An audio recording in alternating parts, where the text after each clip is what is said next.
Here I am, back on my weight machine, talking instead of lifting. I will do some lifting, but man, I have been on a transformation these last few weeks, and no amount of listening to other gurus and channels and people with experiences online substitutes for just experiencing it yourself. Sorry, as I groom myself. I didn't get up too long ago, which, whatever. It's when my brain is most alive and I have time to think before just life happens. So I'm sharing it from hair in the air kind of status, and that's fine, right? I'm sure you all understand. I'm not here to convince anybody of my ability to look good. I think I'll sum up what I want to share today with a phrase that doesn't make any sense except for to me, and I'll explain it, is that socks come and socks go. I sat down a couple of days ago, and I tried to open my sock drawer to put away some socks that my daughter had folded for me. And I thought, I hate this sock drawer. It's too full, and I have socks in here that I don't like. I have too many socks, and I have socks that I'm never going to wear. So I emptied my sock drawer. I went through and I said, okay, these socks have holes in them. I don't like them. So I said goodbye to them. And I organized them by, as I had tried to, by color, but just getting rid of a few pairs of socks that had holes in them and that had elastic bands around the ankles that were shot. The elastic was just gone. Like, why would I keep these? It's bad energy to have a sock drawer that you feel like you can't use or that you don't like. So I got rid of them. I just got rid of a few socks. My socks all fit in there better, and I just thought, yeah. So as I went this morning, I got my exercise clothes on, and I love to go for a walk. It's just kind of what brings me joy in the mornings.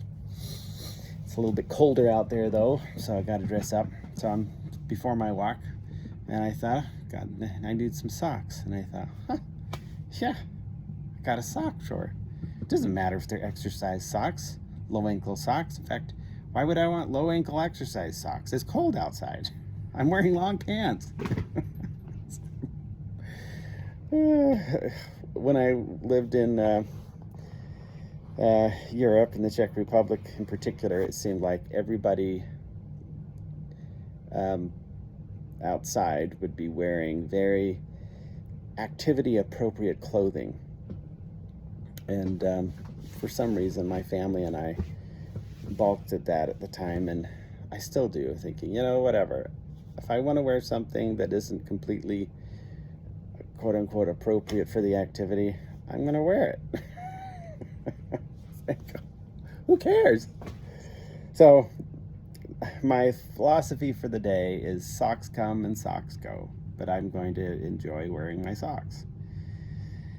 And I've got an employee that admittedly reminds me of someone who probably has ADHD and says too much. And he reminds me a little bit of my son, born pretty much on the same day, actually, or right around there. And he can be a likable fellow, but at the same time, he's got a chip on his shoulder because he wanted to be a manager, and but yet he was kind of using the very scant amount of authority he had, not much of anything at the moment, and saying all of these things he was going to do to change things. And it was all kind of me, I'm going to do this, I'm going to do that kind of a thing, instead of the way I want to run a business, which is collaborative, we do things for the betterment of the whole unit, and we work with people, and we have a good work ethic. He was telling people that he wanted to be a passenger princess in my transportation business, and so he just wanted to sit in the passenger seat and let the other person do all of the delivery work all day long. Like, that's not a leader. That's not. And so we had a management chat, and granted, he was kind of a flex driver, and that's kind of the first step in a leadership rung, so to speak. But it's a position of trust. It's someone who's been around. They can run just about any route, and they know how to do the deliveries, and they could teach people. They can fill in wherever. They're a tremendous asset, and so as a result, they get paid more. But I also think of them as a leader and someone who's got experience. And so just making myself more comfortable since I'm talking for a few more minutes. But so he was in this management chat group that we used with one of the apps that we use, and he felt like he wasn't being valued as a manager enough, and so he took himself out. So he removed himself. And then I start hearing about from my operations manager. He's making comments to people about how he likes the way things used to be, I guess under the old management, old leadership, under the old owner, and even under the old operations manager with the old owner of the business that was very controlling and belittling and so on, and under which he actually quit and left that company. But now he's rejoined. So he's saying things like that make no sense. They're undermining to himself and to our company. And then he took a ride with another driver who's very skilled and who didn't need him, because he said that he wanted to just be paid for not doing anything and just sitting there. I mean, bad message, right? Talks too much. Lets the thoughts of his heart, which are not good ones, out. And then what was the last one? I just kind of have to laugh thinking about it. He told my operations manager that he didn't want to ride with a certain driver and help her learn how to do her route more efficiently because that driver drove him crazy. It's like, you want to be a leader. You're not showing it. You lead by example. That's my definition of leadership, and we're here as a team and we work as a team. So anyway, I've been thinking about how to work with this person, whether I just wanted to call him up and say, see you later. But that was my gut instinct. But I've had time to think about it a little bit and have some compassion for him. I mean, I know he's trying to support himself and his wife, and he's kind of shooting himself in the foot. He says too much, and no, right now he's not good leadership material, and he can be in the role he's in, but really that's all he's able to do right now for me. I mean, he can leave, he can go somewhere else, and I'll give him that option, but I would much rather see him stay, excel, show a higher work ethic, and if he can't, then goodbye. But I want to love him. And I guess that's what I'm saying is I want a team, an organization that works through love. We're not here just to make me as the owner money. We are here to provide for one another, to collectively have fun, experience the art of creating and having a successful business. And as the business becomes more successful, it becomes more enjoyable for all of us. For me as an owner, ideally I would take a certain amount and I would have another, and hopefully my restaurant turns the corner really soon and it's another source of income, and it's just another building block. I don't need to take everything from one company. I want to leave some profit in to help other people, to promote other people, and create a bigger, stronger organization. So that's my goal. And as part of that, I need good people with good work ethics and high vibrations and happy people. So I want to lead with love. That's what I'm saying.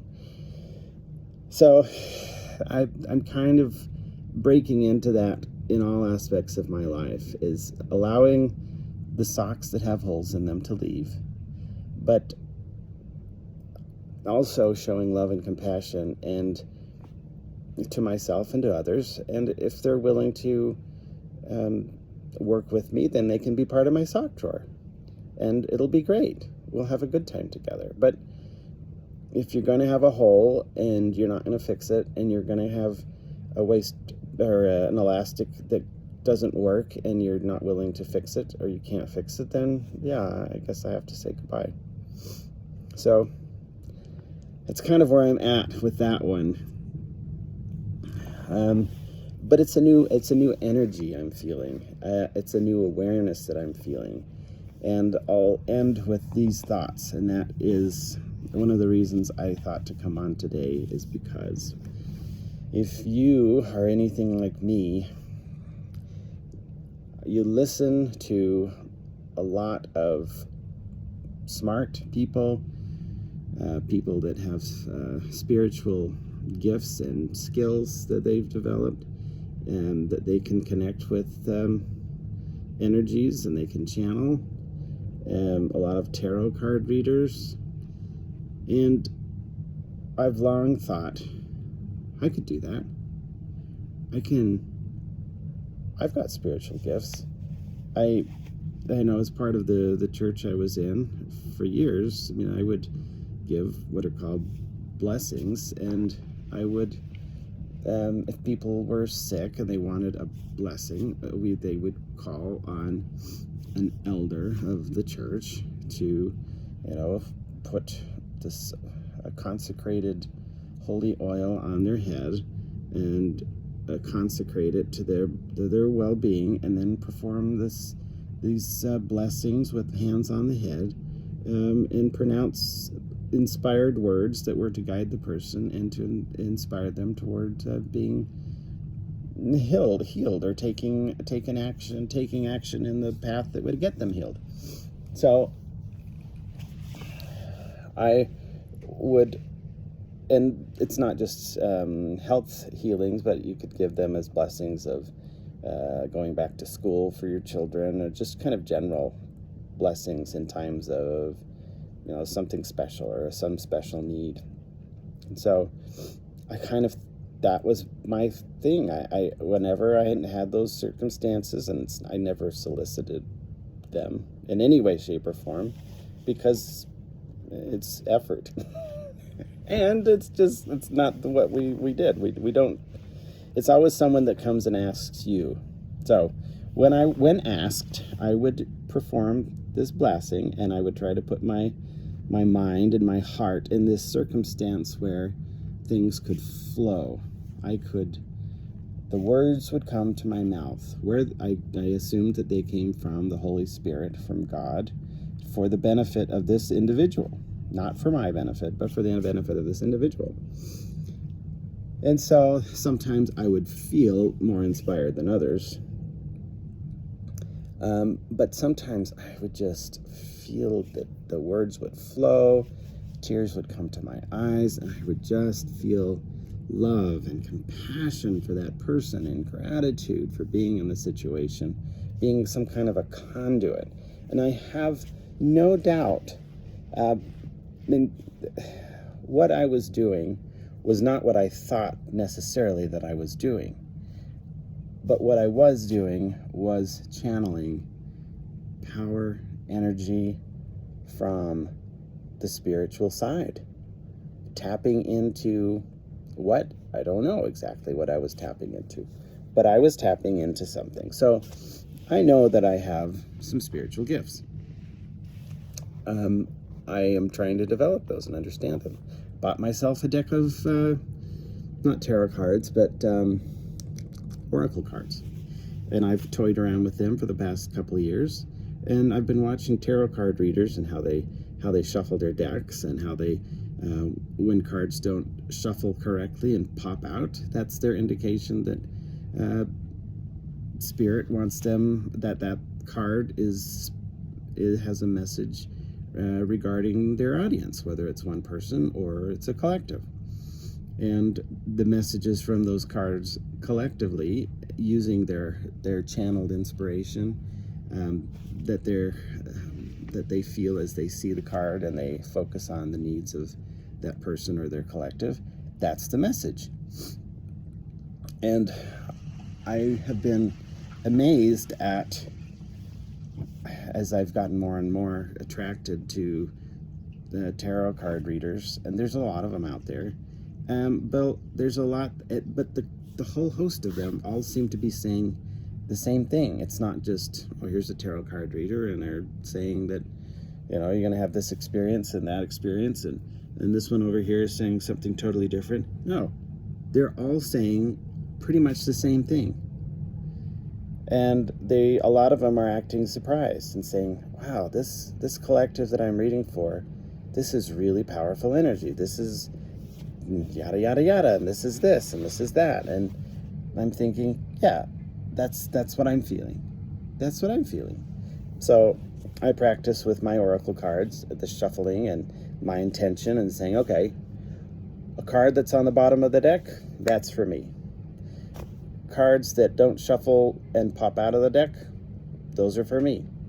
So, not being as terribly skilled at this, I tried this just a few nights ago, and shuffle, 3 cards pop out, and I take a card on the bottom of the deck, just like I intended. That was my intention.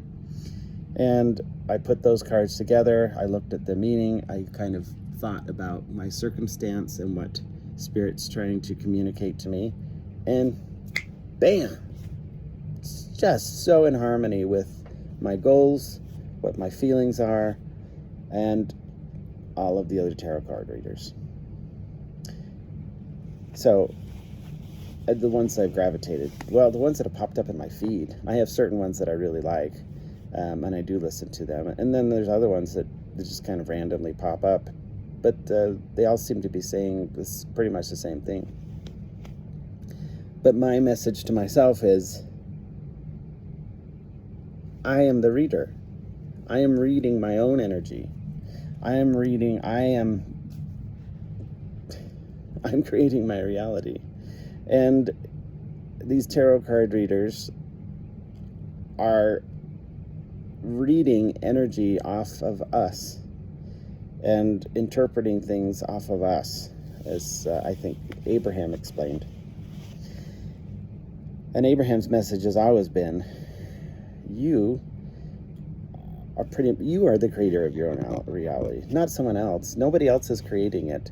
Don't give your power away to anybody else. And so I've been careful and thinking about, well, how am I using these tarot card readers? I could say, hey, they know everything. They've got the channel. They've got the corner on the universe and so on. But really, I think of it now more collaboratively. They have some skills and some abilities and some techniques, and I appreciate those. But I also realize that everything is what I make of it. What I feel and what I felt as I did my own reading, that's me. That's my power. Everything else is supporting of it. And to the extent that they're socks that I really like, and that meet my needs, then they're great. And for the socks that don't have any importance to me or relevance, then I don't use them. And typically, I mean, I'm assuming that aside from the algorithms of YouTube, that there's some divinity in there too, and that the universe is kind of using what pops up to conform to. It's all energetic, right? It's all energetic. So